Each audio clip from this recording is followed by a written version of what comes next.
नमस्कार भक्तों, श्री स्वामी समर्थ। स्वागत है आप सभी का ग्रीष्मा हिंदी पर। कई बार जीवन में ऐसी परिस्थितियां बन जाती है कि कोई बड़ा निर्णय लेना पड़ता है, लेकिन उस निर्णय को लेने से पहले मन में उथल पुथल शुरू हो जाती है। ये काम करना चाहिए या नहीं, ऐसा दुविधा का माहौल बन जाता है। अगर निर्णय गलत हो गया तो क्या होगा, नुकसान होगा या फ़ायदा, ऐसी कई तरह की शंकाएं मन में आने लगती है। सोचते सोचते मन डर से भर जाता है और सही फैसला करना मुश्किल लगने लगता है। फिर हम अपने रिश्तेदार या दोस्तों से सलाह लेते हैं, लेकिन जब अलग अलग लोगों से अलग अलग जवाब मिलते हैं तो हम और ज़्यादा उलझ जाते हैं। फिर मन में सवाल उठता है कि आखिर किससे पूछे, किसकी बात माने। इस स्थिति में सिर्फ एक ही सही उत्तर होता है, वो है सिर्फ स्वामी जी से ही सही मार्गदर्शन मांगना। क्योंकि इंसान अपने अनुभव से सलाह देता है, लेकिन स्वामी जी हमारी ज़रूरत, हमारी क्षमता और हमारे भाग्य को जानते हैं। किसी को ऐसा लग सकता है कि स्वामी जी थोड़ी ना बोलते हैं या जवाब देते हैं, लेकिन ऐसा नहीं है। स्वामी जवाब देते हैं अपने संकेतों के माध्यम से। स्वामी जी अपने भक्तों को ज़रूर उत्तर देते हैं, लेकिन उसके लिए उनके ऊपर पूरा विश्वास होना ज़रूरी है। अगर आपके जीवन में ऐसा कोई सवाल उठा है और स्वामी जी से उस उत्तर की अपेक्षा है, तो स्वामी जी से कोई भी प्रश्न कैसे पूछना चाहिए, ये हम आज के वीडियो में देखने वाले हैं। इसलिए वीडियो को अंत तक ज़रूर देखिए। सबसे पहले तो स्वामी जी पर इतना दृढ़ विश्वास होना चाहिए कि अगर स्वामी जी हमारे मन के विरुद्ध भी उत्तर दे तो भी हम वही आज्ञा मानेंगे।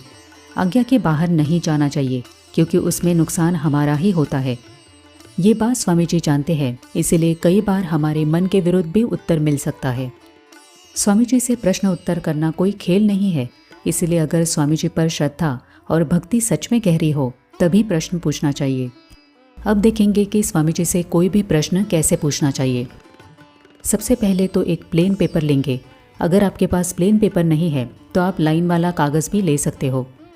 उस पेपर के हमें इस तरह से बराबर आकार के 2 टुकड़े करने हैं, एक बड़ा एक छोटा। ऐसा नहीं होना चाहिए, दोनों का आकार समान होना चाहिए।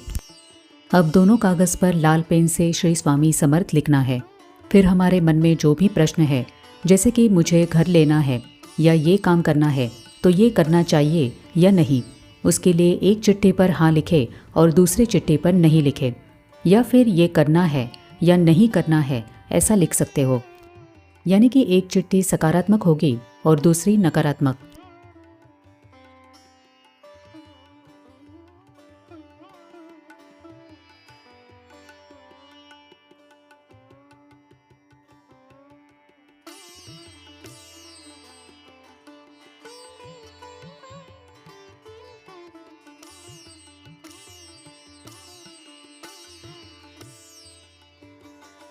अब दोनों चिट्ठियों को एक ही तरह फोल्ड करना है। चिट्ठियाँ फोल्ड करने के बाद दोनों को हाथ में लेकर स्वामी जी के सामने बैठना है। सबसे पहले तो स्वामी जी को नमस्कार करना है। फिर मन में जो भी प्रश्न है वो स्वामी जी को बताना है। ये काम करना चाहिए या नहीं, इसके बारे में स्वामी जी से मार्गदर्शन मांगना है। हाथ में दोनों चिट्ठियाँ पकड़कर आपस में मिला लेनी है। अगर स्वामी जी की विभूति हो तो वो चिट्ठियों पर लगानी है। फिर स्वामी जी की मूर्ति या फोटो के चरणों से चिट्ठियाँ लगाकर स्वामी जी के सामने रखनी है। अब वही स्वामी जी के सामने बैठकर 1 माला या 11 माला श्री स्वामी समर्थ ऐसा जप करना है। फिर से स्वामी जी को नमस्कार करना है और सही निर्णय देने की प्रार्थना करनी है। अब अपने घर के किसी छोटे बच्चे को एक चिट्ठी उठाने बोले या किसी दूसरे व्यक्ति से उठवाए। और अगर घर में कोई ना हो तो स्वामी जी का नाम लेते हुए आंखें बंद करके आप खुद ही चिट्ठी उठा ले। उस चिट्ठी में जो भी लिखा हो उसे स्वामी जी की आज्ञा और संकेत समझना चाहिए। आपके मन में भले कुछ और इच्छा हो, अपेक्षा हो कि स्वामी वही उत्तर दे, लेकिन स्वामी जी तो जानते हैं कि आगे वो काम करने से हमारा नुकसान या अड़चन आने वाली है। इसलिए उस समय अगर मन के अनुसार उत्तर ना मिले तो हमारे मन को मजबूत रखना चाहिए और स्वामी जी के इच्छा के अनुसार ही चलना चाहिए। हमारा कल्याण किसमें है ये सिर्फ स्वामी जी ही जानते हैं। अगर स्वामी जी पर आपका पूरा विश्वास हो तभी ये प्रक्रिया करें। स्वामी जी की जो भी आज्ञा आए उसी के अनुसार चलने की अगर आपकी तैयारी है तभी स्वामी जी से प्रश्न पूछना चाहिए। वरना अगर ऐसा मन में आए कि स्वामी जी ने तो मना किया है लेकिन मेरा मन तो हाँ बोल रहा है, इसलिए मैं करके देखता हूँ, तो वो काम कभी भी सफल नहीं होता। आप खुद ये करके देखिए और स्वामी जी के द्वारा दिए गए उत्तर का अनुभव कीजिए। आपके भविष्य के लिए जो अच्छा है वही स्वामी जी बताते हैं। जब स्वामी जी का उत्तर हमारे मन के खिलाफ आता है तो उस समय ऐसा लगता है कि स्वामी जी ने क्यों मना किया, लेकिन बाद में हमें खुद ही समझ में आ जाता है कि वो बात कितनी अनुचित थी। स्वामी जी यही बात अनुभव के जरिए दिखा देते हैं। आपके जीवन में भी ऐसा कोई कठिन समय आ गया है जहां निर्णय लेना हो, तो आप इस तरह से स्वामी जी से मार्गदर्शन मांग सकते हैं। स्वामी जी से उत्तर मिलने के बाद उन चिट्ठियों को यहाँ वहाँ फेंके नहीं, फाड़ना नहीं है। या तो इन चिट्ठियों को स्वामी जी का नाम लेते हुए सम्मानपूर्वक विसर्जित करे या अपने पास ही रखे। स्वामी जी के चरित्र ग्रंथ में भी चिट्ठी डालकर निर्णय लेने का संदर्भ आता है। स्वामी जी के शिष्य बालप्पा महाराज ने एक शंका का समाधान पाने के लिए इसी तरह से चिट्ठी डालकर निर्णय लिया था। चरित्र ग्रंथ के 12वें अध्याय में इसका उल्लेख है कि बालप्पा महाराज पहले भगवान शंकर जी की पूजा करते थे और फिर स्वामी जी की सेवा में आते थे। उस समय स्वामी जी की सेवा प्रमुख सुंदराबाई ने स्वामी जी से कहा कि बालप्पा महाराज को ये पूजा करने से मना करे।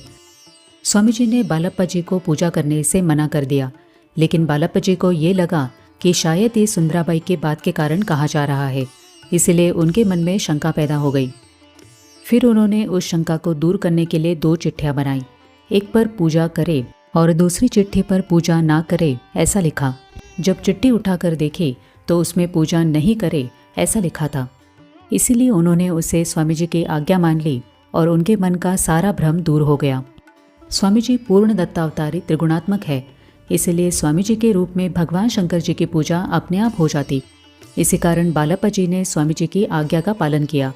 इसलिए मैं फिर से आपको यही कह रही हूँ कि अगर आपका स्वामी जी पर पूरा विश्वास हो और स्वामी जी की आज्ञा मानने की पूरी तैयारी हो, तभी स्वामी जी से प्रश्न पूछना चाहिए। तो कैसा लगा आपको आज का ये वीडियो, कमेंट करके ज़रूर बताइए। अगर आपके मन में कोई भी प्रश्न हो या शंका हो तो उसे आप कमेंट में ज़रूर पूछें। मैं मिलती हूँ आपको अगली वीडियो में। तब तक अपना ध्यान रखें और सदा नाम जप करते रहिए। श्री स्वामी समर्थ।